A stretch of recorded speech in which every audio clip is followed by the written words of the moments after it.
people? Of course, my name is Reg West. Welcome back to another episode of Wave Files. On this episode, people, I can't really explain how important this man was to the infancy of my career. I carried his crates. He put me on the situations he didn't have to. He trusted me, and man, I'm partially where I'm at because of him. Ladies and gentlemen, this man has toured with everybody. EPMD, Jay-Z, Biggie, Puff, Mase, Kim, Fab. I'm just naming a few of them. We're gonna get into all of them, maybe. And he DJ'd for them in their prime. Ladies and gentlemen, this is my guy. This is one of my big bros, DJ 4our 5ive. What up? What's good, up, y'all? big bro? How you doing, man? Good to see you doing your thing. Good to see you doing your thing. Listen, man. Listen. I haven't seen you in a long time, so it's great to see you. I want to start with how we know each other. Every time I get interviewed, I always have to bring up our relationship because there would be no tour DJ Reg West without DJ 4our 5ive. I was doing my thing on Long Island, like I was doing my thing in the clubs. You know what I'm saying? Like I had the clubs, I was doing my thing. I was all right out here, but being around you allowed me to be in those circles and to make those relationships and get to where I had to get to. Let's start there. Do you remember where we met? You remember that? You're gonna bug out, but I knew of you because of things that you were doing on Long Island. So I knew your name. When we met, I was like, oh, because I had heard your name. I don't remember where we were at all. So all right, so it's two parts to it, okay? Okay, go ahead. I know you have no idea about, because I was interning at this recording studio in East Northport called Rock and Reel Recording Studio. Okay. Do you remember that spot? Yeah, no, Rock and Reel. Go ahead. Okay. God rest the dead. My man Dave passed away last year. Dave was the engineer over there. Shout out to his son Alex.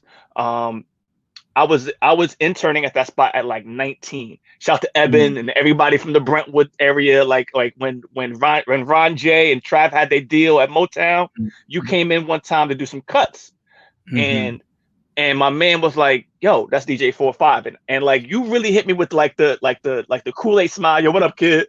And kept it pushing. But they told me who you were afterwards. I'm like, oh, that's cool. That's cool. Okay. Fast forward a year or two later, like I said, I'm getting my weight up in the clubs in Long Island, and I did my first mixtape. And I go to this store in Deer Park, and shout out to Maximum Pressure. Maximum Pressure had a store in Deer Park.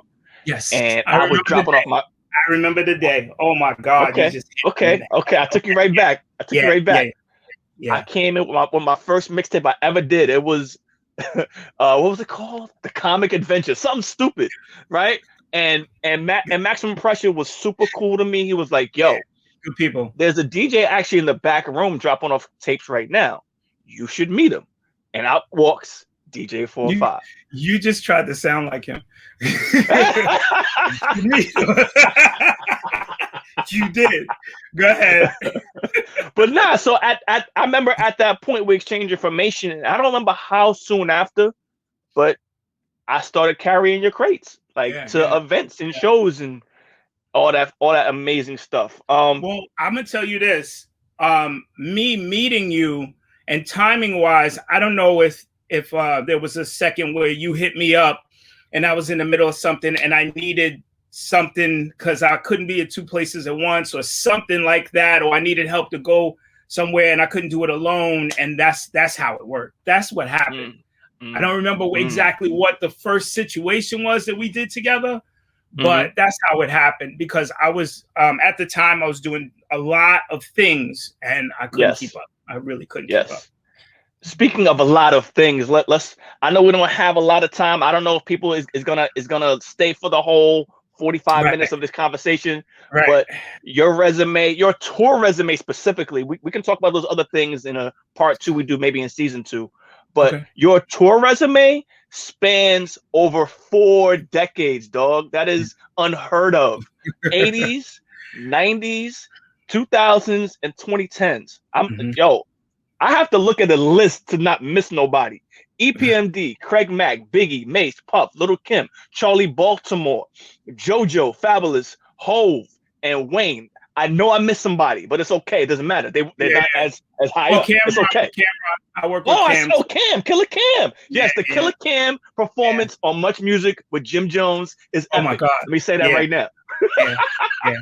Wait. So I want to point that out. In the beginning of that, like I was like, I don't know if I wasn't. We didn't even have phones yet. I was not focused. They was like, go, and then I was like looking around, like, and they were like, 4, go 4. Look at that video again. I wasn't ready, and I was like, oh, doom, doom, doom, doom, doom, doom. DJ life is hard, man. It's hard. It's not easy to be on cue every time now.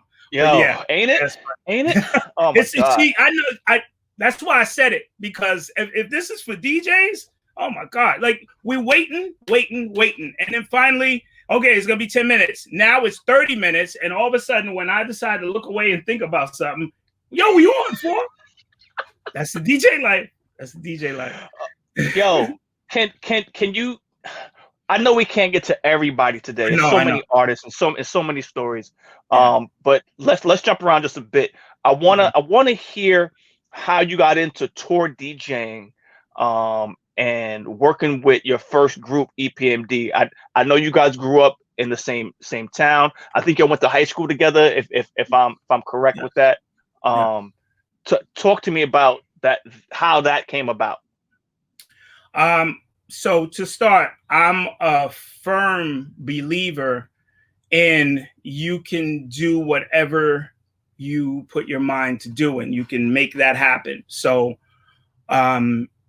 rewinding to, I don't know, 13 maybe. I started DJing when I was 12. 13, I got my first set. And I remember DJing in my room like I had a rapper, and I was spinning for a rapper, and I was kind of portraying Jam Master Jay. And all of these fests were happening that I never went to. The Fresh Fest and all this stuff was going on, and my parents was not paying for no concert and was not gonna have me go with my boys. You know, I was young, I was dumb young, so it wasn't concert time. I wasn't even a teenager yet, pretty much. So I was always imagining that I was DJing for artists, and that was something that was like in the back of my mind that I wanted to do. So fast forward, now I am doing parties at 14. I was doing parties in a high school before I was even in the high school. And, what high school? What high school for? What high school? So Brentwood, Ross. So Brentwood, Long Island. I just want people to be clear where we are. So Brentwood, Ross High School. Eric Sermon was there too. Paris was in the Sonderling. Brent was a very, very humongous school. So so with me doing the parties, people knew who I was because I was doing parties from young all the way through high school. So after high school, I called myself taking a year off, not going to college yet. And I really had no plans of college or nothing. That was just how I was. I wanted to be in the music business. That's it. I was working with my dad, and then I got the call from Eric Sermon, and he was saying that, we're working on an album. We want you to do stuff. And it was really because of the body of work that I did from 14 to the high school. So what's crazy is E was still in school. So I was done because I'm older than Eric, and he had, hit me up. And so we made it happen.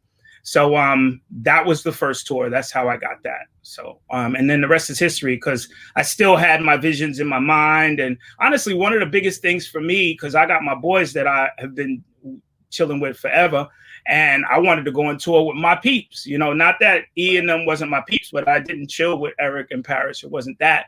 And I had my boys. So that was the plan. coming later. So at the time, you weren't going by DJ 4 or 5. You were known as DJ K La Boss. Yeah. Such an 80s name. Yeah. So you were EPMD. What albums were you on with EPMD? Because I remember specifically as a youth listening to a song named K La Boss. K La Boss. Yeah. How many albums did you work on with EPMD? Only the first. Just the first one only. Just the first one. Okay, so you guys toured together. You went around, like it was like your first time on the road. Did you guys leave the country, or was it a strictly like? So how what, go ahead. So what the goal was to go on this tour. So what it was the singles, It's My Thing and Your Customer released, and now it was like, okay, album time. So now it was time to complete an album and go on tour. So I believe they were not really with Rush Management yet, but working on it. And it was like, you know, we got to do this to really stamp it, you know, make it official. So Russell Simmons was like, you know, this is what you got to do. I even down to like the bucket hats and like just the concept. Yo, Run DMC with the sneakers, the Adidas, that's their thing. Y'all need a thing. You know, I was there for that. The y'all need a thing, you know. So that's where the bucket hats came in and stuff like that. So, you know, and the bucket hat idea was more so like y'all Long Island, y'all laid back, like beach hats, like chilling, you know. I remember this. Got you. So it's kind of crazy that there's so many things that I see now on TV and documentaries that I was actually there for. And so when I see it or even footage of it, it takes me, like the feeling inside just takes me right back there. And then all of a sudden, all this stuff just starts popping up in my head. Oh yeah. And then that day I don't smoke or drink. I remember everything. I remember everything and nothing. I'll say that because I'm getting older, but all that old stuff. Yeah. I remember all of that. It's crazy. We did the album and then we went on to the 40 City tour. 40 City tour was Run DMC, Jazzy Jeff, Fresh Prince, Public Enemy, JJ Fad, Stetson Sonic, 2 Live Crew went on their leg of the, you know, in their areas in the South. That was my first time ever seeing the crowd respond to 2 Live Crew. So I knew of the songs and I thought that they were a little weird because it's like, okay, it's just a song about chanting and you know, just doing it in the beats and everything and the scratching. So you loved it. It was a new vibe for us from the East Coast. Right. But more head, to feel that goosebumps, right? Straight. No, I just got them just now because I see it. I can't explain to you the energy. If you've never experienced that, like another group needs to come out and do exactly that and they would win right now. Just say crazy stuff and have the crowd screaming crazy stuff. We need that. That's crazy. It was so amazing. So yeah, there was so many of them. LL Cool J was on the tour with us, but he didn't really perform. He was just kind of like chilling. It was crazy, you know, from being a kid and seeing these guys and admiring everything about everybody and what they were doing and wanting to be a part of the movement. And then, you know, 18 years old, here I am like, what? My son is 18 now. I look at him and I'm like, this is the age where it started for me. He's so young, you know, but crazy. It's just crazy. Crazy. Like you're in the middle of, you're a kid and you're doing mature things on the road, touring, getting, were you overseas at that point yet? Getting passport stamps and all that? Well, yeah, what we did was we did the US leg. You gotta understand, I was not home for 3 months. Literally not home. Like, what is that? So, and then we came home for a week and got our passports and everything tight. And then we did overseas tour as well. Which crazy. Was a whole nother animal. That's so crazy. Yeah. At 18, like those were your first times, like really like seeing the world, right? Like you weren't really traveling before that, right? Well, I was. I mean, as a kid, I went to Texas every summer. Okay. So, But like that's yeah. plain, like that's A to B. That's not A, B, C, D. You know what I mean? That's why I said what I just said. I was not home for 3 months. I wish I could stay on this longer, but there's so much stuff to talk about for. I know. So EPMD and you parted ways. I know it wasn't amicable. I know it was a little dirty. I ain't gonna go there with you right now because it honestly wasn't that bad, but it wasn't. It was being young and just how it goes. You know what I'm saying? So it wasn't a big deal. I mean, at the time it was a big deal because now I'm not on tour no more. You know what I'm saying? That's why it was a big deal. Yeah. But I don't know. I don't know failure. So that's it. So I knew what I was doing. So it's cool. It was okay. I got you. So yeah. When that chapter closed for you, was that the point you changed your name from DJ Caleb Boss to DJ 4our 5ive? Yes. Kind of like a jersey switch, like on some Kobe shit. Like, yo, like I'm done with this chapter. I'm done with this chapter. Yeah. Like let's start new. I kind of had to just kind of switch it up a little bit. I wanted to do something different. I wanted to start all over, and that's it. So and you did. Your next artist you worked with was Craig Mack. Now I know Craig was your man from Long Island. No. I've told this story before, but so Craig Mack was not the first artist that I worked with after EPMD. I worked with a group, so a rapper and a singer. There was a guy named Champ from Chicago, and he did hood hooks, basically. Like he sang kind of Akon-ish, now that I think about it. And then I had a rapper, and his name was Kevin Madison. Mm-hmm. So K Solo was what he went by. So basically I can't even remember the name of the group. We actually was in some record label. I don't even know where we were, about to sign the contract, and everybody's like, no, we got to get lawyers to look at this. And it was like that. But what ended up happening was I got a phone call that Kevin Madison got into a fight and he got arrested. So K Solo went to jail. So that whole story about a brick and fighting and the whole fugitive record, the whole theory of the whole fugitive record, yeah, very real. Okay, so it happened. All right, so he went to jail, and then that was kind of it. And Champ, I think, went back to Chicago. I never even talked to him again. But after me leaving EPMD, he got out of jail, so we started working together. K Solo, Caleb Boss. So that was the goal. That's what we were shooting for.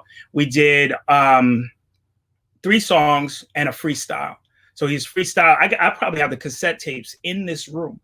I don't lose nothing. He was rapping to the SWAT beat, and I was cutting. So I got to hear that.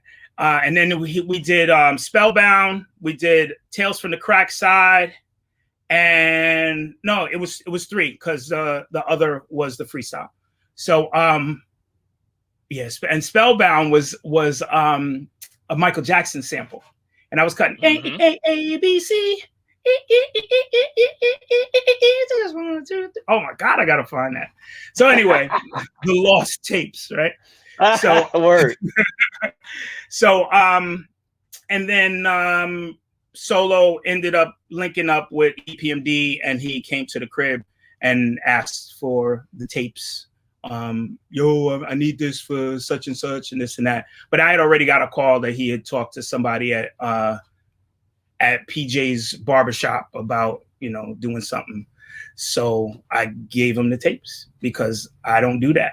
It's okay. I know what I'm doing. I let him do what he's doing. So I was good. I was good with it. Well, I haven't talked to Solo since. And yeah, via Facebook, yo, my man. Yeah, my man. I have no beef with Solo at all. It's okay. Everything worked out. I'm good. So wow, I never knew that story. Okay. Yeah. Okay. So after Solo, how did you get to to Craig Mack? Craig lived walking distance from my house. Craig was the big guy in school who didn't act like a big guy. So it was a little strange for me. So I used to see people kind of mess with him, and it was like, yo, what's wrong with you, B? Like, why are you letting this dude talk to you like that? So, you know, I didn't like how people treated Craig. So I liked being around Craig. He was funny. He could rap his head off. Hip hop was in his soul, like mine. And, you know, just making beats with your hands on the lunch table was like heaven for us at the time. So, you know, I had a lunch class with him. I remember a certain person hitting him in the face with a peanut butter cookie and then walking up to him and getting in his face talking about, you know, I'll do this and that. And Craig was pissed off and he didn't touch him. He did. He just had the kindest heart, I guess. I don't know, but he was mad, but he didn't touch him. So I remember grabbing his hands and showing him his hands and look at the size of your hands. You know what you could do to that kid, but he didn't want to do it. So that's like a moment just now. I haven't thought about that in a long time. It's crazy.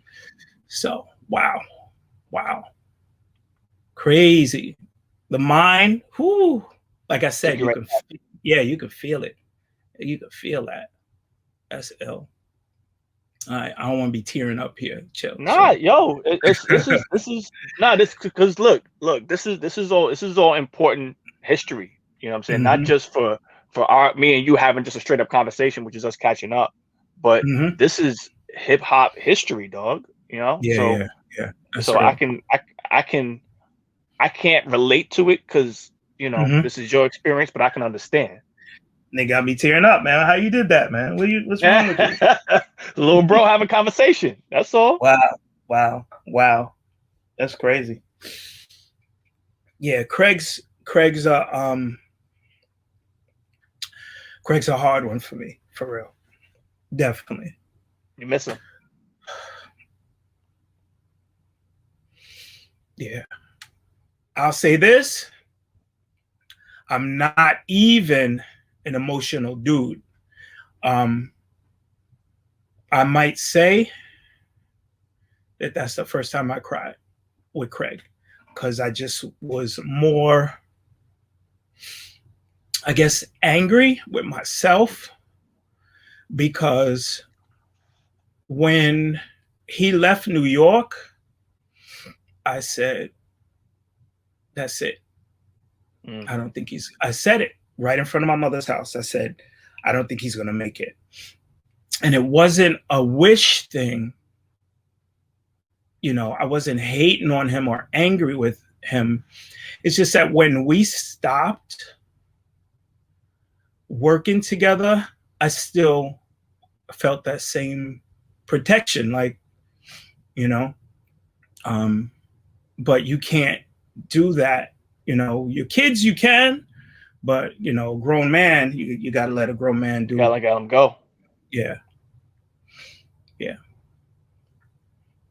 Wow. I'm mad you got this moment, man. What's wrong with you?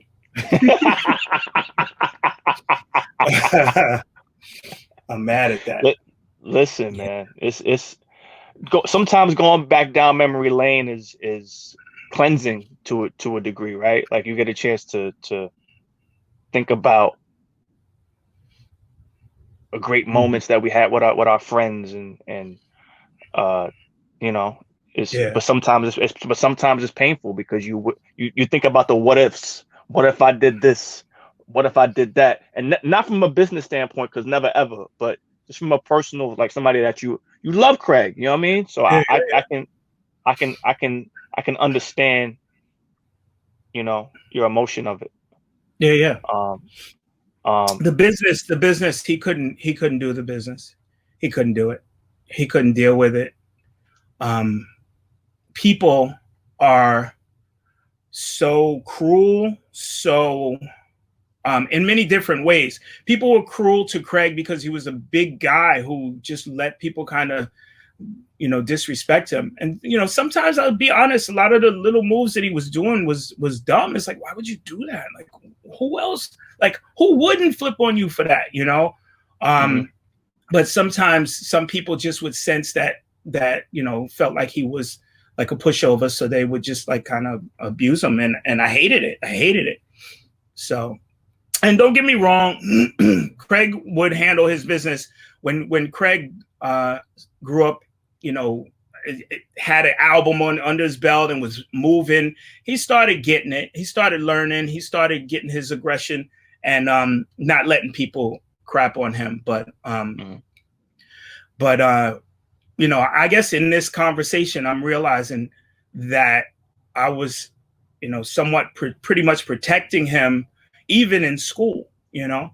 So it's crazy. You felt a need to be like, I don't want to say like a big brother role to him, but in essence, just a protector. Yeah. I mean, all of us did that, you know, because we knew how Craig was, and people could, you know, sell him something that is not good. Like, but he always came to us, like, hey, you know, what about this? Should I do this? Should I do that? But there was a point where he stopped doing that, and then we started seeing him make bad moves, and it just got bad, you know. You know, I don't even know how to explain this. It was a very hard situation. That 90s was not easy. Biggie too. It's not easy. Not easy. Touring with Craig, I for some reason when I'm watching YouTube, just they know my algorithms now. Like you know, they know what I like. Oh, you might like this. And like, yo, literally 4 months ago, I came across a video of you, Craig, and for industry people and Long Island people, Gene Nelson on stage acting a fool. Gene up there doing crazy stuff. It definitely gave me. I smiled because one, I haven't seen you in a minute because of quarantine and all that, and watching my man Gene do his thing, because Gene was hype man supreme back in the day. Yes. Shout out to Gene Nelson. How was touring with Craig, with everything that you just told us before? Like, was it easy going? Was he, you know, let's do the show, go back to the hotel and chill? Like, how was the experience on the road with Craig? He was difficult. He wanted what he wanted, you know. He got a taste of the life, so he was having a good time with it, and he was making some bad decisions with money sometimes. Well, I think we all do. Sure. He was having a good time with it. Honestly, I wouldn't have it any other way, knowing how it all ended up. You know, he had a good time. He had fun, and we let him have fun until, you know, it was time to do business. And when fun got in the way of business, then we had problems. So, right. But he learned. He was learning. I think that more so, the relationship between him and Puff was going sour because Craig was starting to get his own, and Puff was kind of getting that side of him. Now, I'll say this out loud just because I was there. A lot of people will blame Puff for why Biggie blew up bigger than Craig, but there was a lot of stuff that happened that was honestly bad moves on Craig's part. Certain things that he denied, you know, he didn't want to do. You know, in Warning, he was supposed to be the other Biggie voice, talking about, you know, Brownsville, and he was talking about MOP. Yeah, so that high filter voice of Biggie was supposed to be Craig Mack. That was that phone call. That was supposed to be Craig, but Craig didn't want to do it. Yeah. Do you know why? No, I don't even really know. He just, you know, he was Craig. Puff was trying to make them be, like, you know, like do songs together, and it was just certain things that Craig was like, nah, I don't want to do that. So, but that's artists. It's not Craig. It's artists. Artists have their idea in their head of what they want to do and what they don't want to do. So that's facts. Yeah, that's facts. We've been around enough of them to know. And I know you know. I'll leave it there. Yes. I'll leave it there. Look, and look, and it's not just from a musical standpoint, right? Creative people, just in general, have like this is how I see it. This is how I want it to be. Some people are more stern, others are a little bit more relaxed. But you find that in any creative space, you know, like if you, I don't care if you're Bob Ross, you know what I'm saying? Like, and you painting, like this is the vision I have, and don't tell me to do anything different. This is what I'm doing. For the Bob Ross thing, though, you real stupid for that. That's very funny. you have to tell people who. Nah, you know what? People know, our audience know who Bob Ross is. Nah, I'm saying like my age bracket know who Bob Ross is, Dougie. Okay, they know who it is. Yo, they I know blinked, who he is. and I saw trees. I saw all of that just now when you said his name.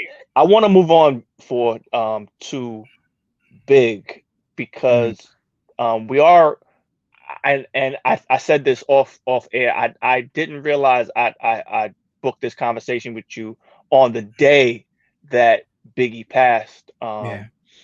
How did you end up touring with Big, and was it while you were touring with Craig that you were touring with Big? Because and let me add into it too, because I know Big had a lot of different DJs over his career. It was Enough, and it was Big Cap, and what's his man from the block, 50 grand.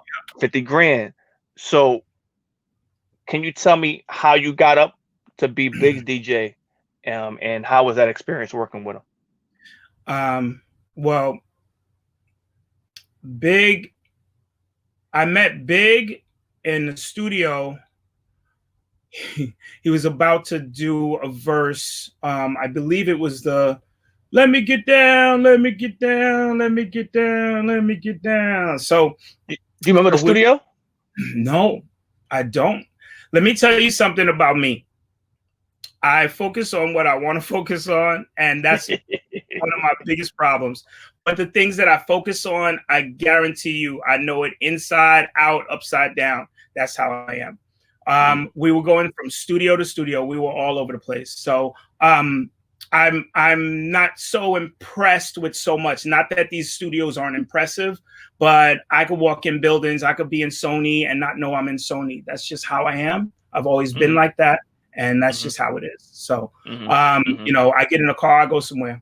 I don't know the name of this place. You know, there are people who will walk in and be like, yo, this is the Hit Factory. I can't tell you how many times I've been in the Hit Factory and I don't know. Like, because it's just, you know, that's just how I am. I pay attention to the things that I want to pay attention to. So I say this to say, we're in the studio. Biggie was... I gotta call my bitch. He's on the phone. Yo, he was just funny from the gate. I was like, who is this dude, man? So what's crazy is that me and my boy Rudy, shout out to Rue. Rudy, what up, Rue? Me and my boy was talking about this dude that is on Heavy D. Rested there. Damn, man. So many gone. Heavy D's album, Blue Funk, and his flow, and yo, this guy's talking to you in these records.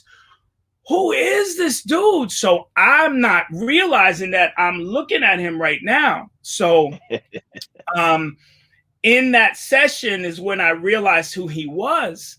So I was like, yo, this is that cat who's on. So, you know, I hit my boy like, yo, the dude, he's here. So like I said, the things I pay attention to. So I always felt like Biggie's flow was the best thing I ever heard on the planet, because he was straight talking to you and rapping at the same time. Like, that's one of the biggest things for me with hip hop. And I go back with hip hop. I could get deep with that. And I go back. So flows and all of that stuff is the kind of stuff that I really pay attention to. And I just really knew that he had something more, you know. I used to be like, yo, he could have said this. I used to listen to people rap and be like, he could have flowed here. He could have flipped it here. Like, I had ideas all day. And everything that I was kind of thinking in my mind, this guy was doing all of that. Like, it's just crazy to me how dope Biggie's flow and the things he was saying. He was saying stuff to shock you. He was still flowing, just talking to you. It was just crazy to me. So even when he did the man, 50 grand, alcoholic man, take the tall can in this bloodstream if you can. What? So right there, you pause. I don't care who you are. The first time you hear that, you have to make a face. So that pause, after that little phrase right there, Biggie Smalls. So he kills you right there. 50 grand, the alcoholic man, the took the tall can in the blood. How do you do that? So that's what I'm talking about. So I knew that Biggie was something serious. So I say this to say, we ended up, I swear, blinked, and we were on a promo tour. So we're on a promo tour. Clark Kent was DJing for Big, and I was DJing for Craig. But I think Clark had a position, a record label. Here we go with record labels. I don't know what record label Clark used to work with or works with, but and he had to go back. So it was like, okay, 4, you got to spend for both of them. So that's what I did. So I got you. Yeah. So I DJ'd for both Craig and Biggie. The promo tour was $35 a day. We didn't get any money. We didn't get any money. We didn't get any money. I'm saying this like this because of this. Do you want it or not? Yeah. So if you're the guy who is like, so you're not going to pay me for this? I know y'all are making money. I want the money. Where's the money? If you're that guy, then you might not make it because you got to sacrifice. So here are the things I thought about. Where am I sleeping? Oh, you got a hotel? Cool. How are we getting around? I don't got to pay for none of that, right? No. Oh, it's $35 a day and you pay for my food? Okay, so you're paying for my food and the $35 a day I could put in my pocket and at the end of the week buy some sneakers? So that's the hustle. So I did that. And because of me doing that, I ended up getting Bad Boy and the big Bad Boy tour. And then all the things happened. So you got to sacrifice. So do you want it or not? I wanted it. So that's what I was doing. But if I sit here and, yo, Puffy, I know you made money on this. I want some of that. Then I'm stupid. That's stupid.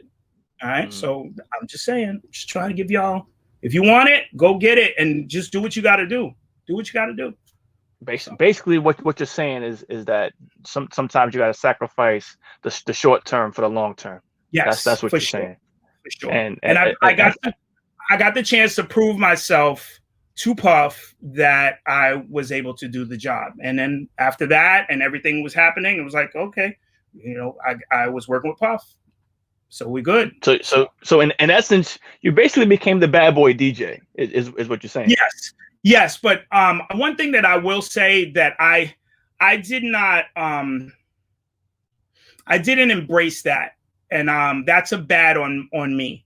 Why I'm saying that is this: I should have been doing the Bad Boy parties. I got offered all kinds of stuff, and I said no because of my vision. I just want to DJ for artists. Where's the show? I'll be at the show. I don't want to do the party. That's how I was. I don't want to do clubs. I didn't care about clubs. I never wanted to be a club DJ ever. So that was, when it came to me spinning the parties, I didn't want to do the parties. It wasn't really what I wanted to do. Let's do the show. I'll do the show. So, and that was something that maybe I should have done different. Maybe I really should have, stepped my party game up and got my crates ready to rock parties and stuff. But it just wasn't the thing that I loved so much. The big production, that was my thing. It's funny you tell me that story now, because I feel like at the point that we were like, I was intern and I was carrying your crates, I feel like that was part of the reason I was there, because I would have my thing in Long Island. I knew what the hot records was. I knew the transition. I knew this, I knew that. And I was feeding you those things when you had to go do the parties. Oh yeah, definitely. You was like, Reg, what's this? What's that? All right, we're gonna do this. All right. I could care less about rocking a party. I could care less. At the time, I could rock a party now. Don't test me. But as far as back then, and even buying all the records that you need to keep up with and everything, I just wasn't into it. I liked big production. That was what I wanted to do, you know. Was it the feel of being on stage and having that control? Was that the main driving force of it, or was it just everything overall? It was always my vision. It's what I wanted, and I just wanted nothing else. So I liked, you know what I did like? I liked playing those, 10 or 20 joints before bringing out the big artists. Yeah, I like that seat. Who wouldn't like that seat? Okay. Yeah. So, and then, battling against DJs and who's got the, everybody. I don't like the ego DJ stuff. I'm not in the mood for it. I don't like the ego people stuff. So, DJs have egos. I'm gonna give it to you real. DJs got egos. I got my own ego too. But there's just a world of that elbow thing. I was in my own place. I was good. I understand. Yeah. I understand. I know you get that. I know you because I've lived in every space, and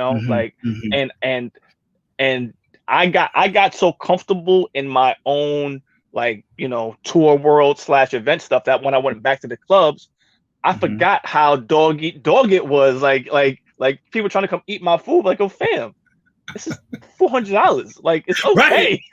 Right. What are you doing? This is just $400. Like, why are you on my neck? Like, yo, go away. Go away. But maybe that's because we got spoiled with the, I was spoiled to death. We got spoiled, like, yo, like, wait, I'm on stage for 30 minutes and it's a stack. That's it. All right, let's go. Come on. And it was a whole bunch more than a stack where I was working with for real. I'm talking early, like early. But go ahead. Yes, I know. It got better for you too, Playboy, for real. So it's true. It's true. It's very true. Tour game is. Whew. How long were you rocking with Big and Puff? Because you were doing Mase too for a while too, right? Yeah, but see, the Mase story is because of Big. Okay. So, all right. It was around the time with Big Cap, the situation that happened with Biggie and Big Cap. So, I was supposed to do. Hold on, we can't gloss over that. We can't gloss over that because we can't gloss over that. God rest the dead. God rest the dead. Big Cap. No, I'm not. I'm not trying to hate on Cap. I love Cap. Me either. I'm just saying, DJs have watched that clip. And some have laughed, and others have been like, I've been there because it was vinyl. Like, vinyl, dog. You're DJing on vinyl, and it's hot, and it's outside. What do you want? But Cap was not a tour DJ really at the time. Like, I'm sure he did stuff, but we have to experience the black vinyl melting in the sun before we know that the black vinyl melts in the sun. Okay, so listen, nobody should be laughing at Cap if you're a DJ, just because it's all experience, and he learned from that. He didn't know that at the time, so that's just how it is. We all have our hiccups. We've all had situations with artists pissed off at us because we played either the wrong song or played it at the wrong time or the wrong order or whatever. It's how it is, and you got to take that. So we can snicker and everything until we out there nervous as hell because we got to do the right job, and we are not sure that, is it this song, then this song? I forget. I can't remember. It's not easy, man. But so his situation wasn't even a song order. It was nature. Fact. So come on. So yeah, I'm sorry. I interrupted your Mase story. So Biggie, and I talk a lot. So Biggie, I used to go to Biggie's room, La Montrose. I remember this day. So we were in Cali, and I would go to Biggie's room, and we would do the order. This is vinyl. So I would go to the room with a case of records, I have cases in this very room right now. And I would bring the case of records to his room. And I would say, what you want to do tonight, Big? And he would say, oh, we're going to set it off with the warning. And then, so he'd start breaking down what we would do. Every song, I would take it and I'd have a pillow on the floor and I would drop the vinyl face down on the pillow. So he would say, next song, I'll go through the crate, pop it down. So as they all start piling up, then I would pick up the whole stack, turn it over, and put it in the case. So now that's what I would spin. And I would just run through these songs. So now in one of those conversations, Biggie saw how the relationship with Craig and Bad Boy and things were starting to fall apart. So Biggie said to me, I want to ask you to be my DJ. So I said, I can't do that because I can't leave Craig. You know, I just can't do that. So he was like, well, the position still stands. You change your mind, whatever, whatever. So I said, yo, I appreciate you. So that happened. Mm-hmm. I swear I could blink and I was home. So it was over. I was home. So now I'm home and everything, you know, as far as Craig was not happening no more. And Biggie was blowing up. So Big ended up doing a show and he was a little intoxicated and he pulled out a gun on stage and it was not loaded and waved it while singing Give Me the Loot. Oh, shit. Yeah. So I was not there for that. So just to be clear. That was one of the one-offs where Biggie went and probably Clark Kent was able to do it or something. So when we met back up, they told us the story and we were just laughing. We were on the promo run. So he did a one-off and then he came back to the promo run. It was about 17 shows that we did the promo.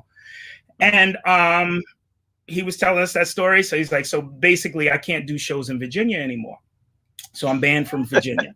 Yeah. And we're like, okay. So apparently the mayor was at the party or at the club or maybe somebody who worked at the mayor's office was at the show. So anyway, so that was promo run. This was before Ready to Die and excuse me, before Ready to Die and Craig's album had dropped. And so now years later, you know, or I can't even say years later, a long time later, the timeline is scary. Okay. I don't even really remember, but I get a phone call from Biggie and Biggie's like, we back, baby. Like, what are you talking about? We back. VA, they got a new mayor. And now the situation that I had, I could do a show in VA. Yo, you got to come. You got to come to the show. So I'm like, okay, so you want me to spin? He was like, nah, enough's going to spin, but I want you to come. So I said, okay. So he said, I got you. Hotel, all that, flight, I got you. Okay. So I got a car, hotel, airport, hotel. We go to the show. I'm just on stage. Well, you love hip hop, you know, having a good time. I met Enough. I don't know if I knew Enough before that. And he walks me over to Mase and he's like, yo, Mase need a DJ. What's up? Like, wow. So I started working with Mase and that took me from home again. So that continued me touring. And that was Biggie who did that. Got you. How was Mase on the road? Because was that during the timeline, I lose track of the timeline sometimes. It's so scary. Were you touring with Mase for the album Harlem World? I did shows with Mase. I don't recall ever being on like a long crazy tour. Was it while he had like the singles, like were the singles already out? Feel So Good. More Money, More Problems. We were doing those songs. Songs. Why You Always Looking at Me. We were doing those songs. So when I was DJing for Mase, it turned into Diddy, because I was doing the Can't Nobody Hold Me Down song. So, you know, Puff ended up calling me for stuff. So it was like, okay, we doing this. So then I was just Bad Boy. So I went from Mase to Diddy to Little C's to Lil Kim. That's how that went. Got you. Yeah. Got you. And wow, I feel like we glazing over so much good stuff. But it's a lot. We have to though, because of time. But we could do it again. We could do more. When you started working with Puff, I know Puff. You were with Puff regularly because at that point, I think at that point I started carrying your crates, so I was around you a little bit during that time. How did Puff, and if he didn't, then it's cool, but how did Puff change your vision of how to work? Because I speak to some of my friends who worked in the office, and they be like, yo, it really was can't stop, won't stop. Like you need to keep up because he ain't playing. So Puff showed me what I'm capable of. That's what happened there. Puff showed me that I can go. I can make it happen. I can prep some stuff. He made me figure out how to make what does not make sense make sense. Puff has a lot to do with why I teach the way I teach. Anything that doesn't make sense, make it make sense. That's the way it is. So you can't just freestyle nothing. You got to make it make sense. How do you do that? Structure. So let's do it. Okay. So there's different ways to make things make sense. If you're just freestyle, like, I don't know, I'm just going to do this. You can't, you can't at that high level. You can't. So the other thing, working for, 17 hours straight, like stuff like that. We did that in other countries where the time zone was different. Like, okay. So like, but when you're in it and you really love it, you can do that. There's no such thing as tired. I'm tired.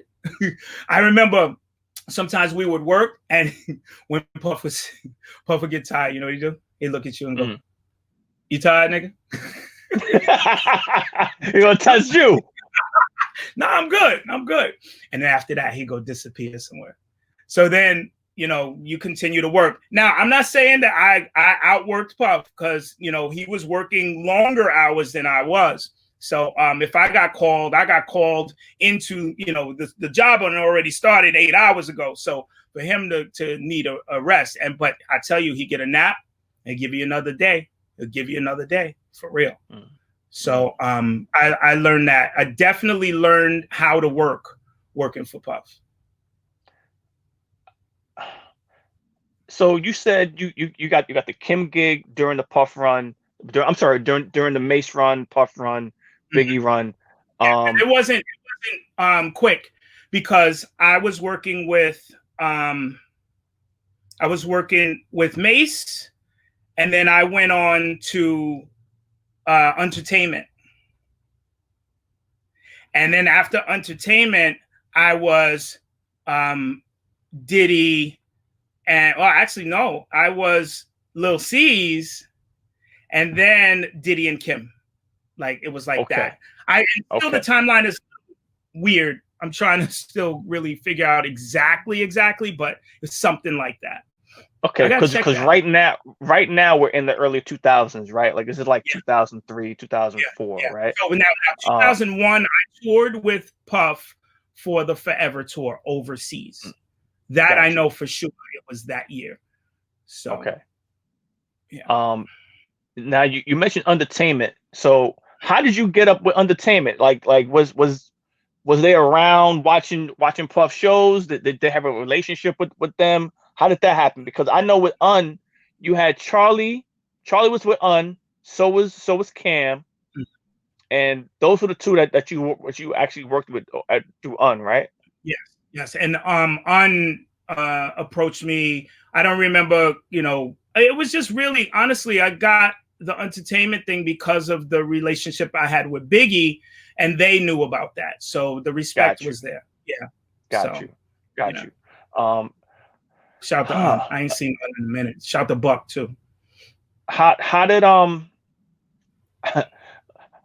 I like I said already, like I watched that Cam performance with Jimmy, which is comedy. Looking back at it now, because it seems so like the host seemed like he was trying to wrangle everything. Like, okay, come on. Yeah. Well, I really worked with Charlie. I was really Charlie's DJ, but same situation like Biggie and Craig. When they did shows together, I DJ for Cam also. And I might be bugging out right now, but I don't know why I don't remember Cam having a DJ.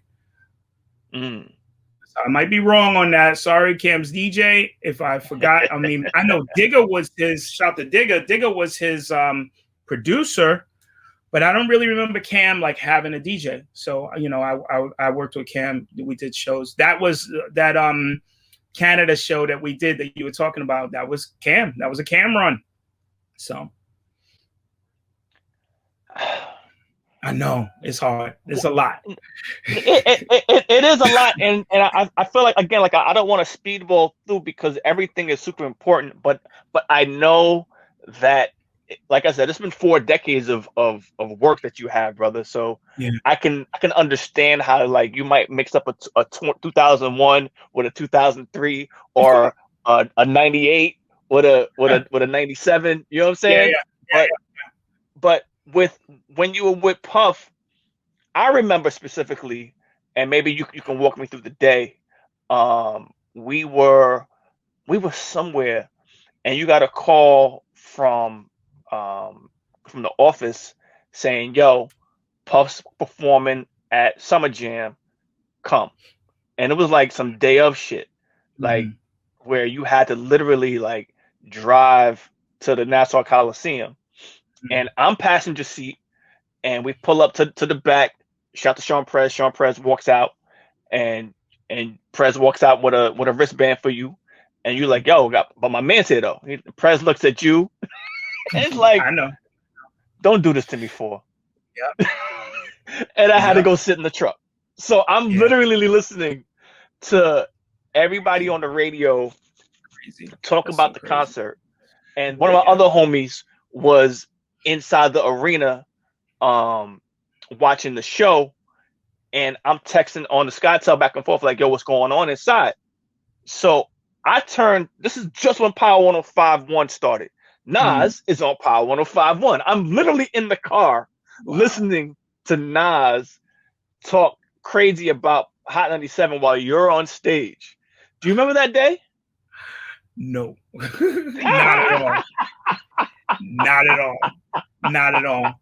Listen, I'm going to tell you something. When I'm working, I'm really working. So the things that are going on, I hear about after, and I'm focused. So I remember the moment, the Prez moment. I remember that clearly, and I remember feeling bad that you had to stay in the truck. But like, I did the show, you know. I've done so many summer jams. This is not a brag. I've done so many summer jams that I could not tell you. I've been to London so many times. I just could not tell you. Paris, all these different places. Like I said, this is not a brag. So there are so many different things that I have done that it's just like, you know. And I'm not saying that Hot 97 and Power is but I'm saying when you do this stuff over and over again, you know, you can ask Ebro and you know, all the DJs who do all this stuff, and they can't tell you what year. They could never. You know, some may be better than me. I couldn't even say. So what year was that? You don't remember what year that was? It was whatever year that Nas had that beef with Hov. Remember, like, because Nas was supposed to perform at Summer Jam that year, but he had like this whole effigy of Jay that he was gonna like present like on stage, and Hot 97 said nah. So Nas didn't perform. Oh, it was after Takeover. Yeah, nah, because that was an interesting time. Yeah. Fast forwarding. So while you were rocking with Puff, I know you then got the call to go start working with Fab. Was Oh, that I know that year, 03. so? So because yeah, 03, because Mhm. I remember that year specifically too, because that was a real pivotal year for me, 2003. Yeah, Um, 2003, you were DJing for Puff, you were DJing for Kim, you were Kim's like regular DJ, and yeah, Kim was on yeah, fire during that yeah, time. yeah. Oh yeah, oh yeah. Um, and then you got the call to go DJ for Fab. Actually, let me back up. Let me back up. How was it? How was it working with Kim and doing the shows with her during that time? Kim was dope. You got to understand that Kim was breaking ground for real, and you know, Biggie and what Biggie laid out for Kim was it's just extraordinary. Seriously, same situation as far as flows, but in a female, Hmm. and content like what she's saying in a female. So I was working. I toured with C's on the Wonderful World of C's Leo, and then uh, I got Kim. They had asked me to do something for Kim, so I did, and then we clicked, and it was cool. So Kim was transitioning. There was a situation that happened with C's and Kim, and there was a problem. So it Right. just kind of was turned into like not the same thing as it was. Right. You know, the family kind of thing, and I mean, you know, C's is my guy. You know, the Mafia period, all those guys, just total, complete respect.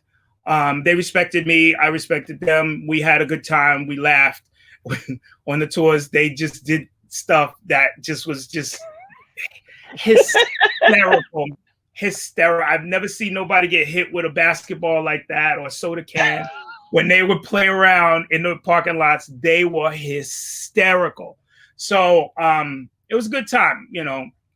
Um, so Kim, the vibe, you know, it wasn't Mafia no more at the time. So when I got the offer for Fab, I took it, and then we did the Rock the Mic tour, which was enormous, so huge, so huge.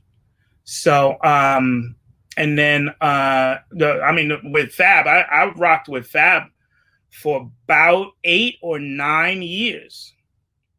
While you were with Fab, huh, did you get the J call while you were DJing for Fab? Was that during that time? Yeah, but see, now I toured with Jay, but I never toured DJing for Jay. I did one show with Jay. I thought it was three, but it was one. It was the one that was recorded, right? Right. Yeah. So painful, painful situation. So I get a call from Tony Dofat, Mhm. and he hit me up. He said, "Can you be in the city in 2 hours?" And I said, "Yes."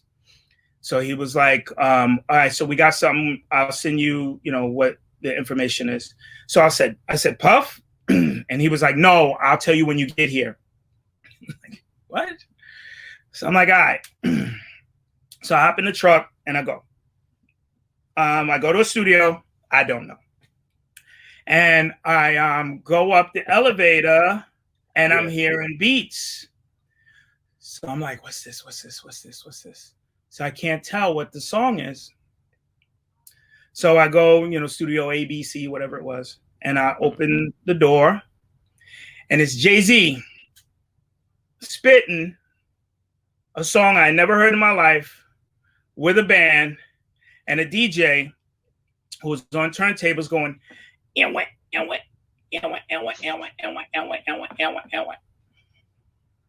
next song, same sound. So I go into BlackBerry.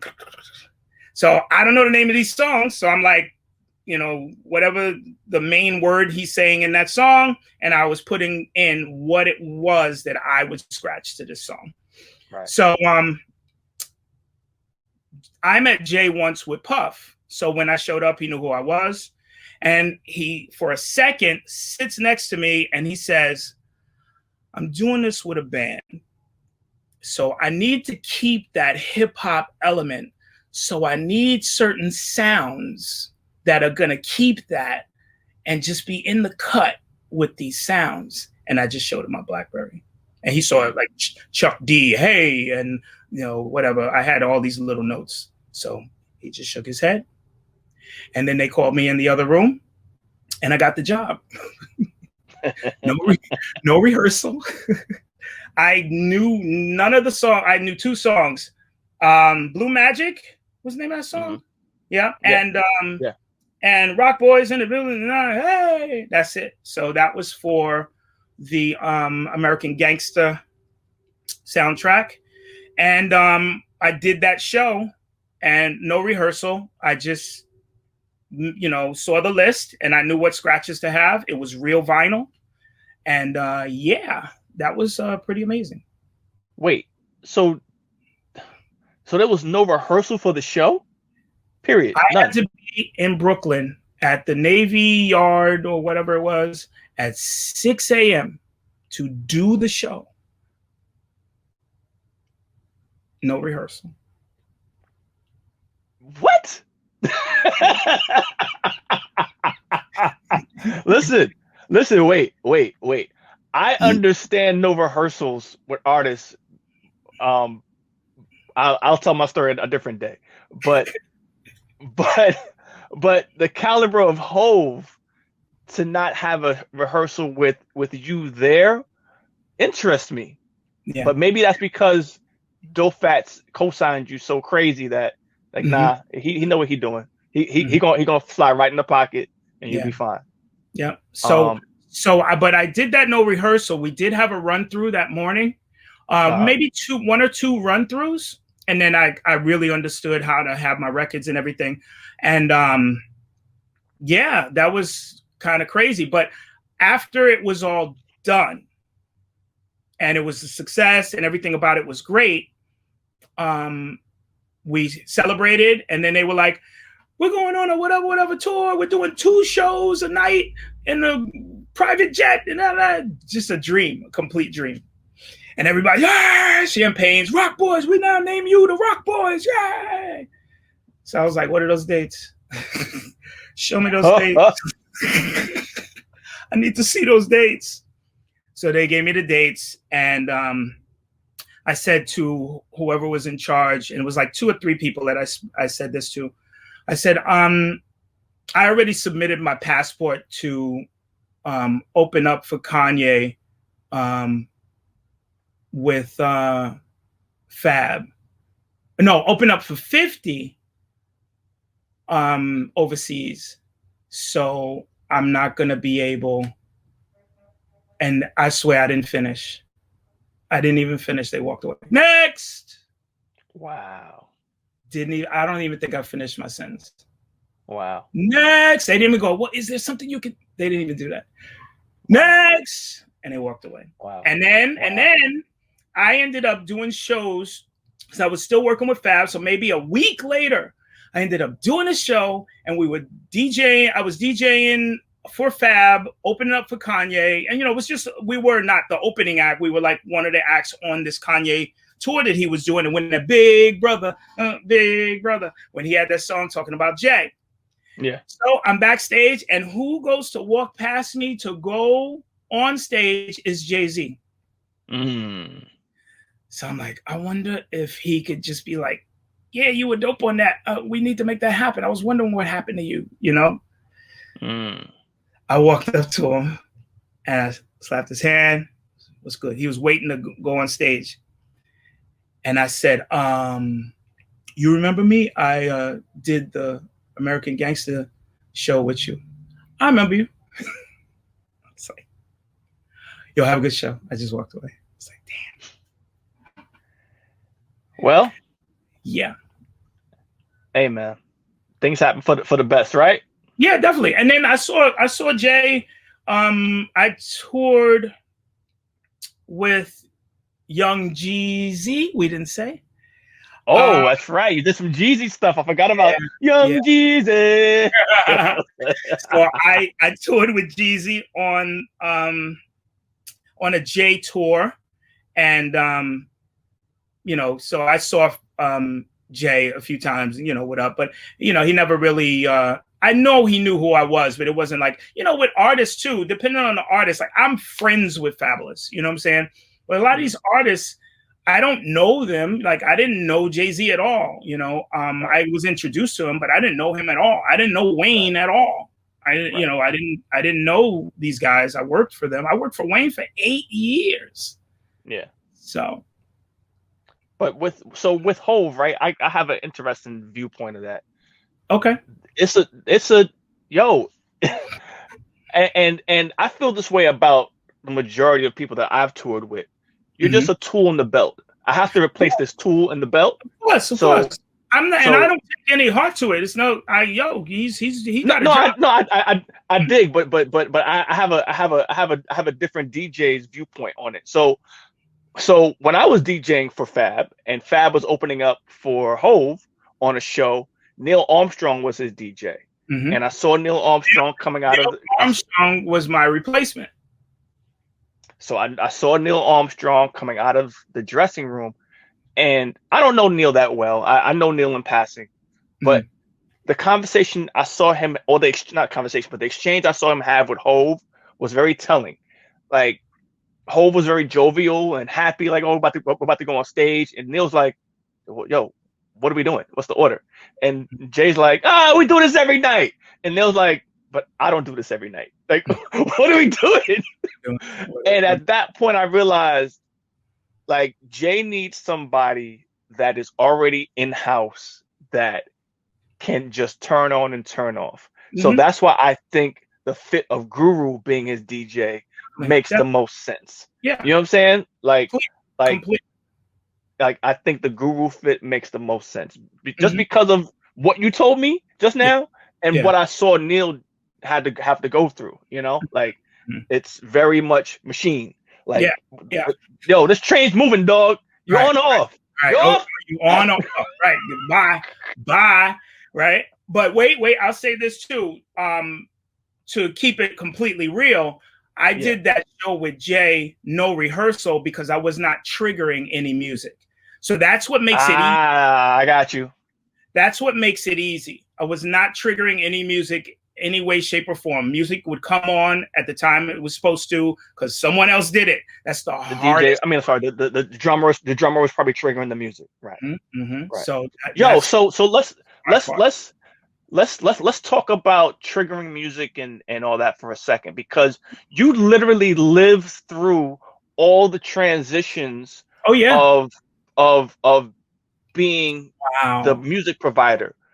Like, yo, you live through all of the eras, dog. Like from the vinyl to the DATs to the instant replays to the Seratos. I remember like it's the instant replay days of if you press that wrong button, you got to just let it go. Ain't no bringing it back. Right. How have you enjoyed the evolution of being a tour DJ? Because like I said, you've literally lived and been relevant in all like facets of it. Yes. I enjoyed it because I learned so much in the run, and I had to learn about all of these different things, or best ways to do these different things. So vinyl was hard because needles skip. Yes. Vinyl was cool for me because certain vinyls I set up cue points on my records with the stickers. So that's some turntablist stuff. So I would be able to drop a needle and it go to the spot, and then I play where I want to play. Excuse me. So for that, that's what was my answer to certain problems with vinyl. The other thing was the rubber bands that we would have to have the tables. Yeah. So, we all had these things that if we used them, they actually worked. So, there was that era. Okay. The digital DAT was dope, but a DAT was kind of like you still had to kind of rewind and fast forward and stuff. So the Bad Boy tour was the digital DAT. So we triggered digital DAT. The show was on a little, I swear it was like the size of my phone, maybe a little, but it was thicker, and you could play your DAT. So it was really good audio, and you play it out of a mixer's line.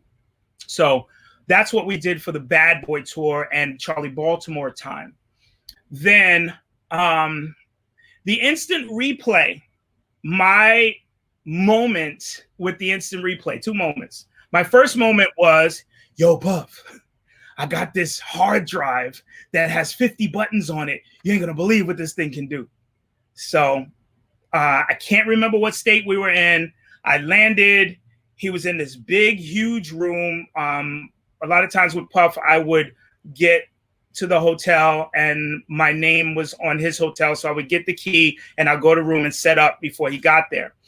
Right. So I had set up the instant replay, and I remember us being in a big room. I don't know why we were on the floor, I think, looking at this. We plugged it in and just like was pressing buttons because I had already loaded his show inside of it. So it was like, so we're playing with the instant replay, like, yeah, that's going to be the thing.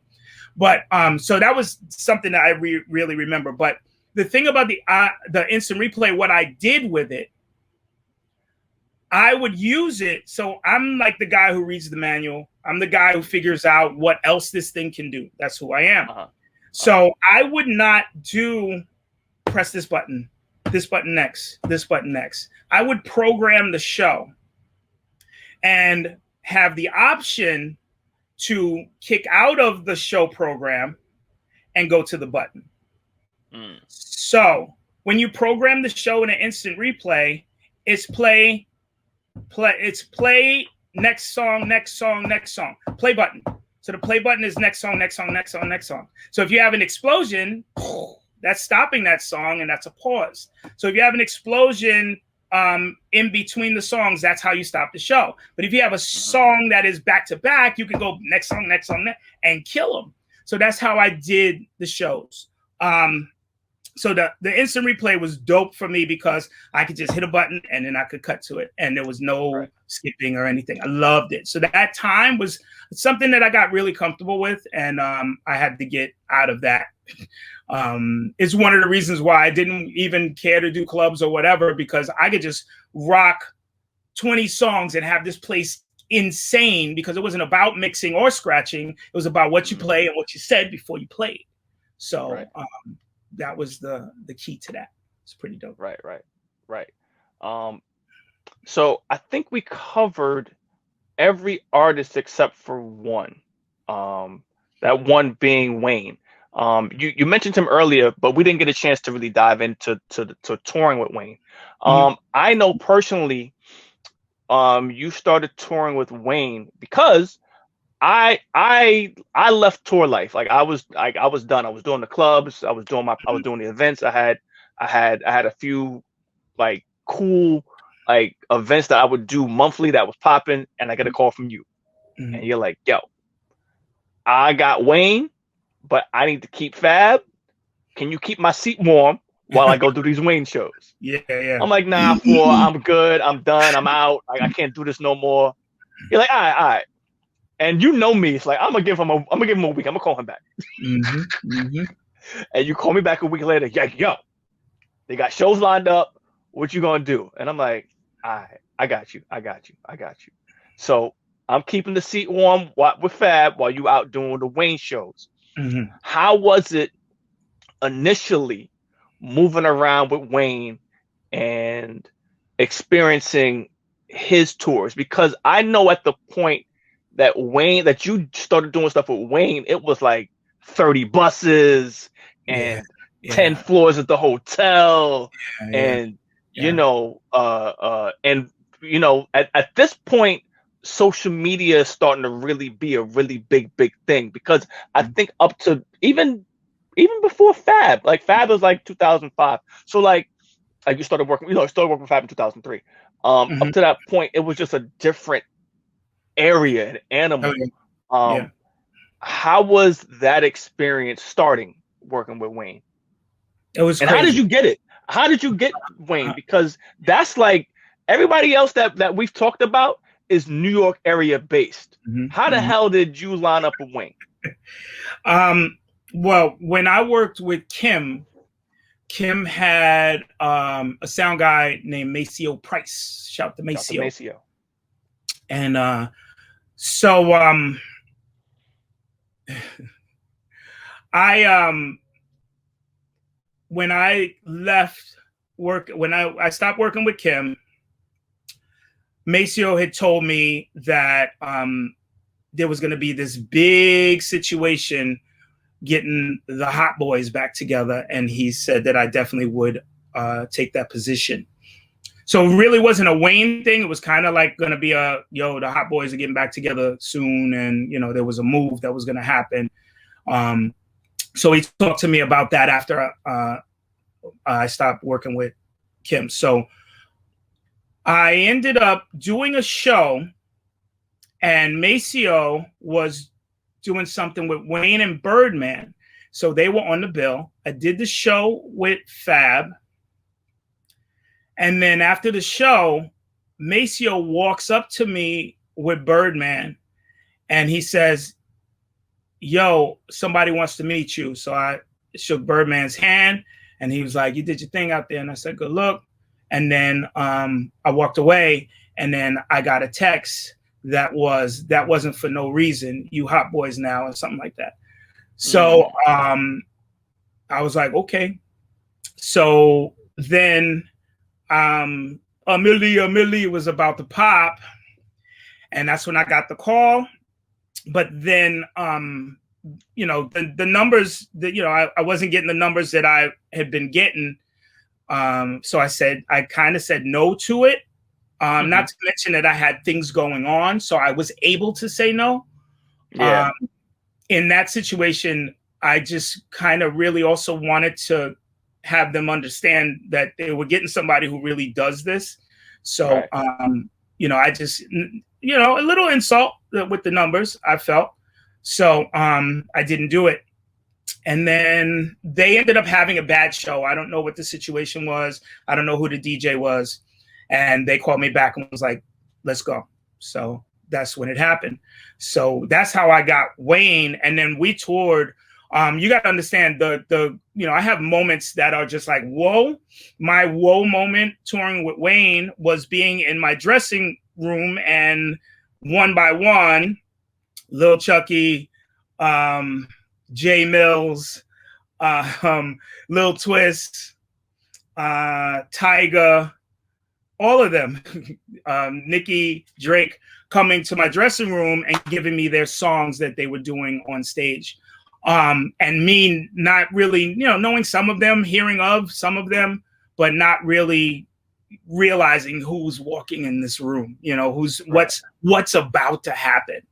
And this was like the beginning of Young Money. So as it was all happening, I didn't even know it was happening. I was just really taking people's songs and, you know, making it happen. So, you know, I heard of Degrassi. You know, it took like a week or two before I was like, oh, so he's on a TV show. Like yeah, I got you. I didn't know. I heard Nicki had a dope mixtape, and you know, but I didn't know who nobody was really. And then it just was all happening, you know. So it's insane. You mentioned earlier you had an 8-year run with Wayne. When I would hear Wayne do interviews, he would speak about you and like look up to you almost on some like I remember him vividly saying this. I have Biggie's DJ, and him being so proud of that. You know, like my DJ was Biggie's DJ. Of course, we're gonna be fire. Right. I remember so many shows watching like you guys perform and do your thing. But I also know during that 8-year run, Wayne was going through a lot, like towards the end with his situation with Cash Money. And it seemed from the outside looking in that situations got to a boiling point just overall. and he threw a microphone at you one show. Never, I, never, I, never, never threw a microphone. what did he throw? Nothing. He dropped it on the floor. Watch the tape. So I'm not saying, he wouldn't throw a microphone at me, but he didn't throw a microphone at me. So okay, so hold on. Mm-hmm. So he threw the microphone in frustration. Let me clarify. How about that? Is that he cool? did not throw the microphone. That's what I'm saying. And if you look at the tape, you'll see that he acts like he's going to because he was mad, and then he drops it on the floor. So watch for that. As far as media, I'll watch it back. Yeah, the media put it that he threw a microphone, so that's what everybody says. But if you look at I was there. No microphone was thrown at me. Of course, I have to go with you. Of course, Of course. I wasn't ducking anything. He actually didn't throw it. So I could elaborate on that story. Miscommunication. There was an edit that was spoken about, but the players that usually were in place to handle situations like editing were no longer in place because of the problems with Cash Money. So my job, remember I talk about triggering the music, my job got harder because the music director was gone, band was gone. So it was more of a, wait, Wayne and I have to communicate. And that wasn't easy to do because we never communicated our shows. So big production. So it was a different situation than what it usually was. So miscommunication, it's even said that I played the wrong edit, but this was an edit that was confirmed that it was a go. I even questioned if he knew, and they said, 4our 5ive, just play the song. This is real facts. So nothing was it was just a miscommunication. So I'm upset that Wayne and I, it looks like, oh, he can't stand me, I can't stand him. But I have no problem with Wayne at all. It was a misunderstanding. So there was an apology because he found out the full story and all of that stuff. But the focus was that he threw a microphone at me, but he actually didn't. He wanted to, and then he stopped himself and he dropped the mic on the floor. So if you watch the tape, that's what happened. But I'm not sitting here trying to say that he wouldn't have threw a microphone. He was pissed off. I'd be pissed off too if somebody's messing up my show. So because that's what it looked like. But I was told to that was an idea that I had that was play the chorus, I'm in love with the Coco, for the crowd to sing it, and then Wayne comes in with his verse. They said, oh, that's a good idea. And then I had to confirm that Wayne had heard the edit. And when I tried to, I couldn't confirm it. So I was worried about it. And, I had a feeling something would happen. I was hoping that he would just jump right into it, but it didn't happen that way. So, but shout out to Wayne, no anger. I'm not mad, everything happens for a reason. So it's all good. Now, so was Wayne the only artist that you ever had to have a go-between to? Like, cause every outside of Jay as well. No, Jay said, you told me Jay, you spoke to Jay about certain things, but was Wayne the first and only artist that there was a go-between? Like you have to speak to somebody else about the set list and that person speak to Wayne about it? Yeah, Was that awkward? Was that awkward?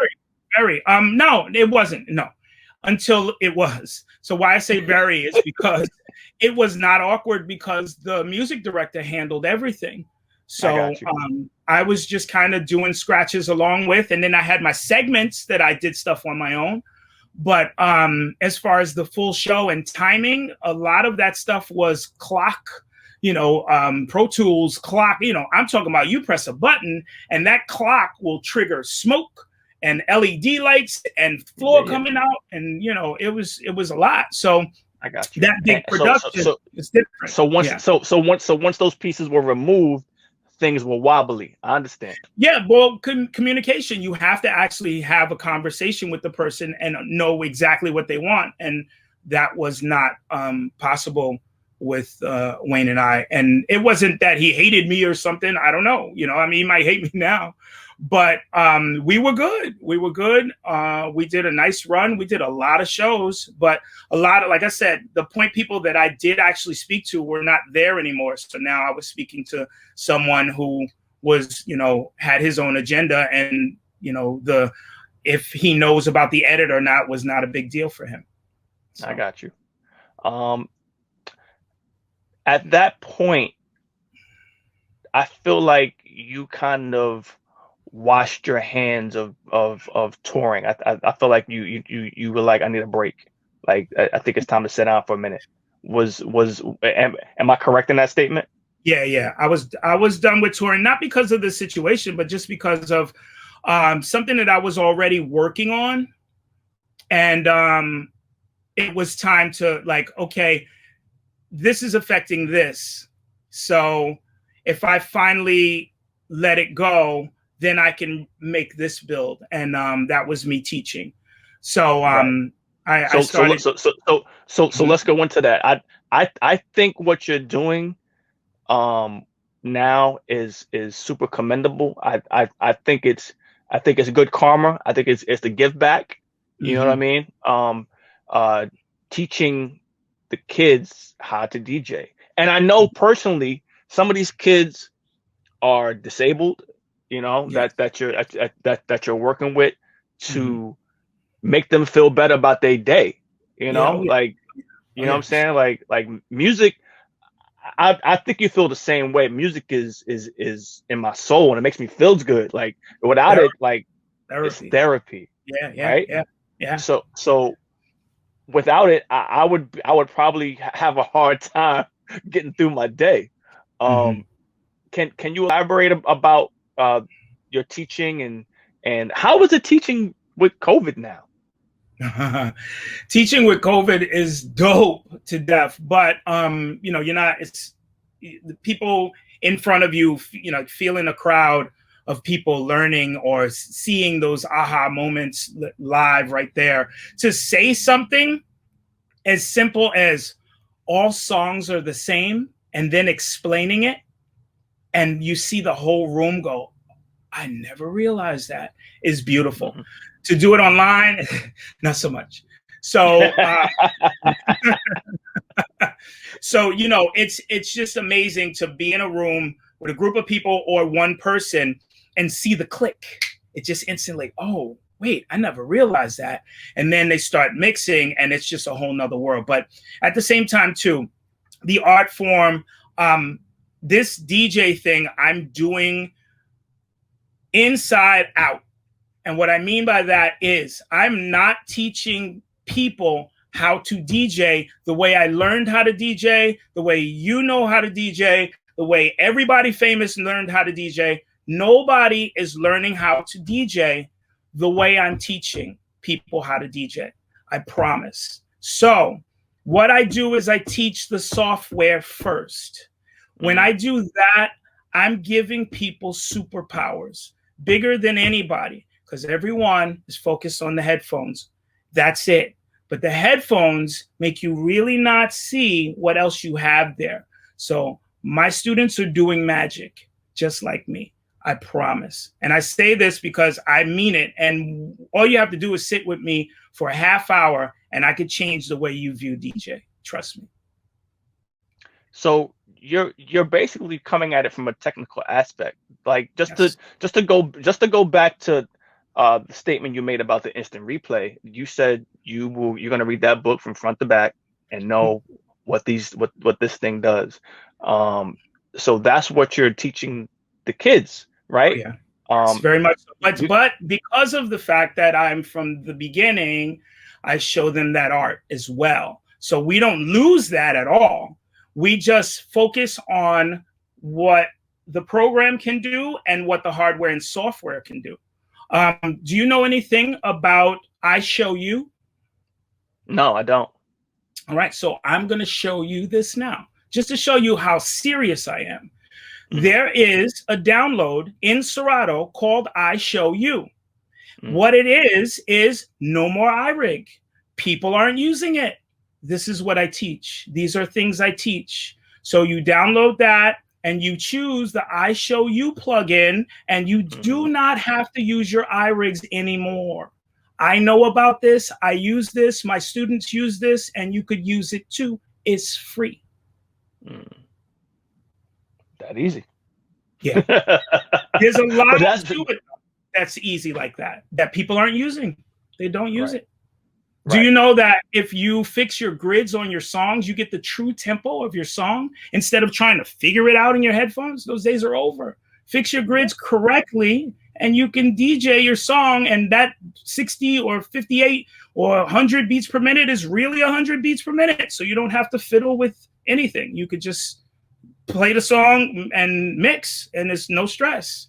So, you know, the grids are your song, not the song. So if your grids are incorrect, then your tempo on your song is incorrect. So we worship that number. That number could be wrong. If you know how to fix your grids, then you get the truth about your number, and you're good to go. It's a lot. There's so much. Free trials. I do free trials, 60-minute free trials. Anybody.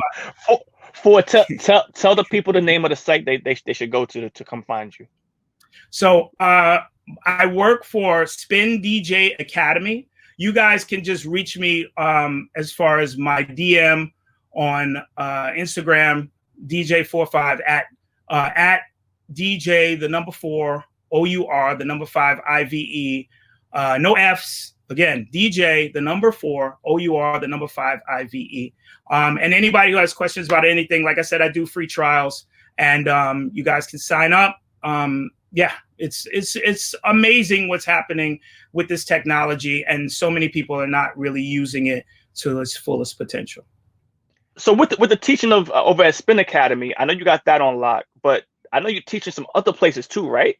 Yeah, I'm actually teaching in Brooklyn. I'm teaching after school program where I'm teaching kids how to DJ and produce, basically, on Google Meets and Zoom. I'm also doing parties for the school directly, and you know, all the audio is amazing, and they love it to death. So I teach these kids, you know, you can share your screen. I can show them the program and everything. It's pretty amazing. This virtual thing is crazy. Oh, and I also have this is my second semester.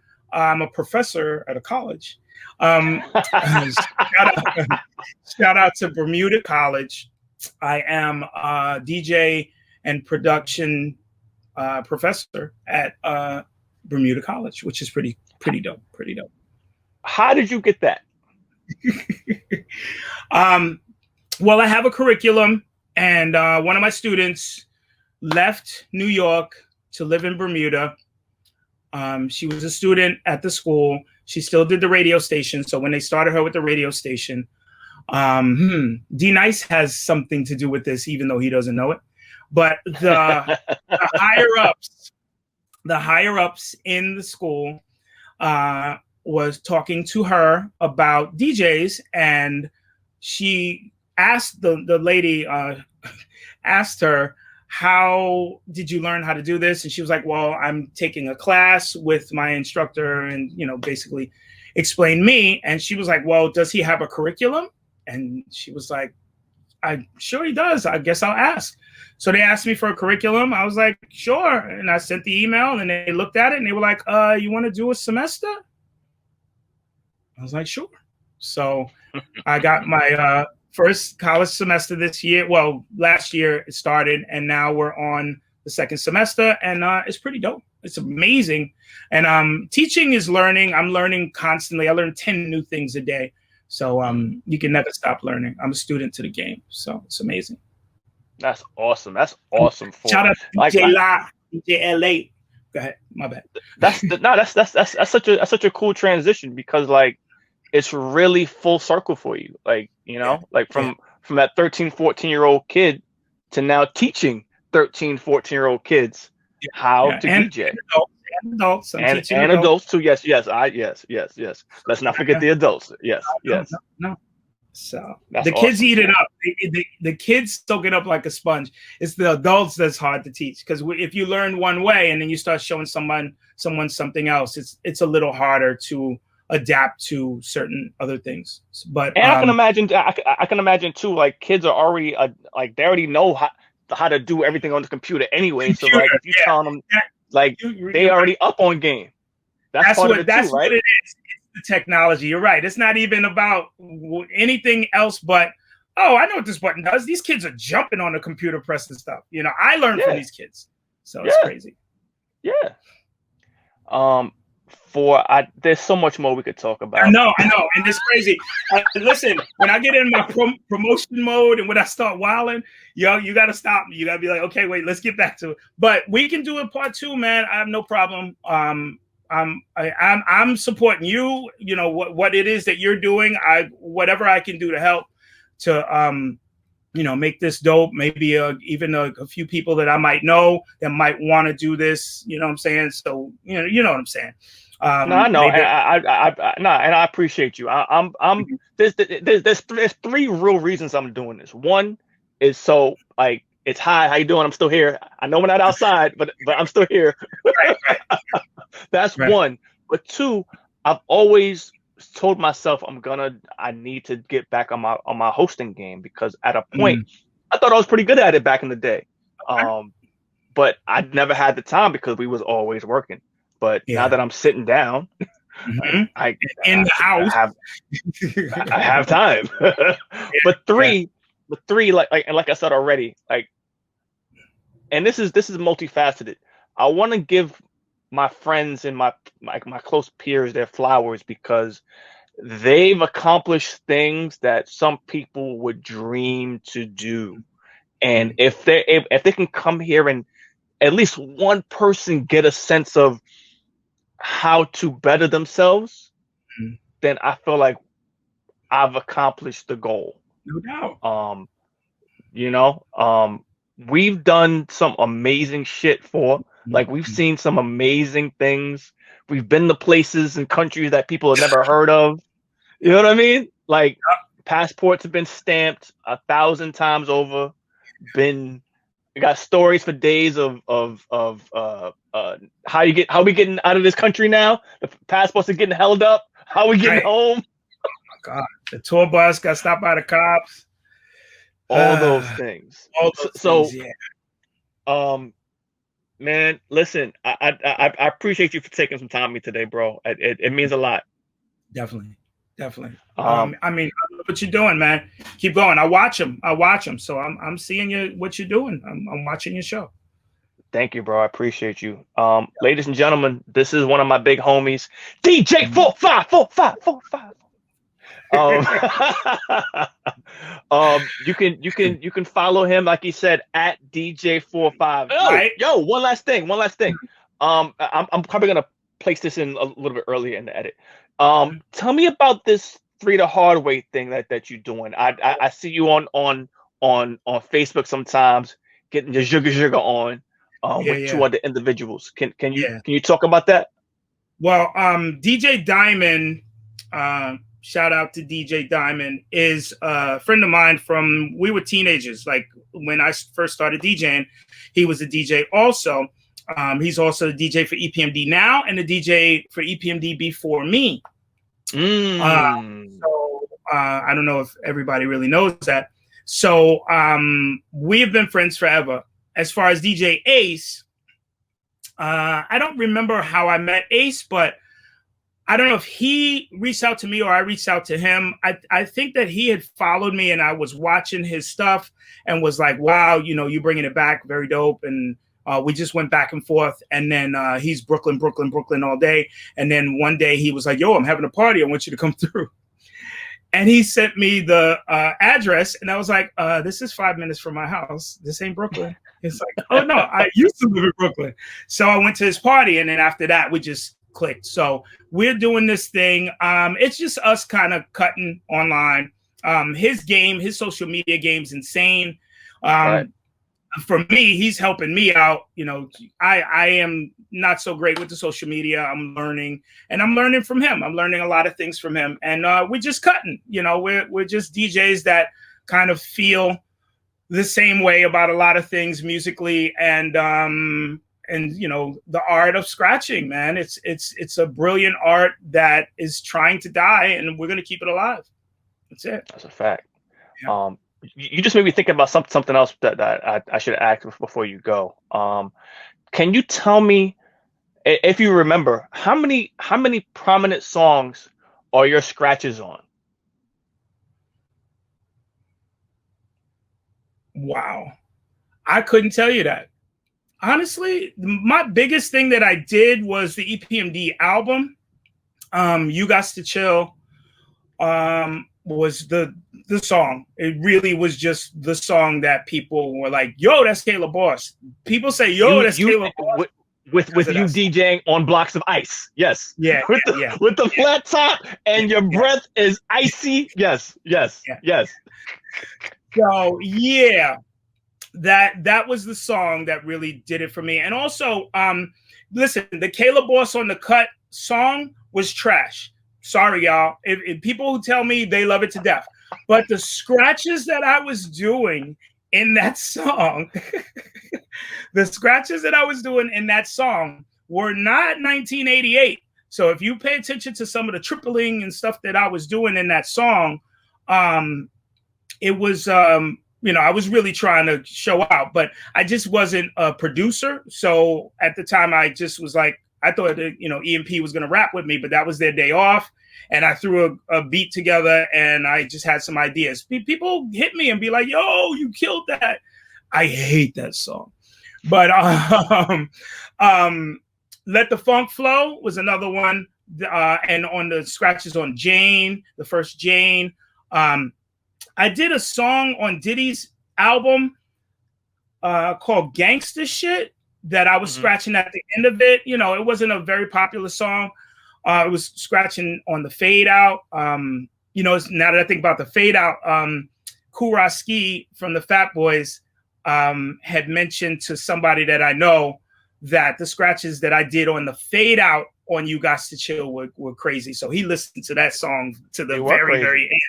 So, but listen, I've been scratching for a long time, and I have been testing all the different rhythms that you can do with scratching.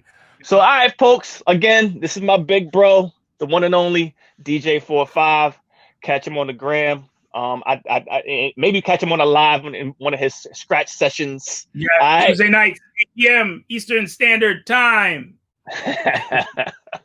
This is Wave Files. Of course, my name is Reg West. We out. See you on the next one.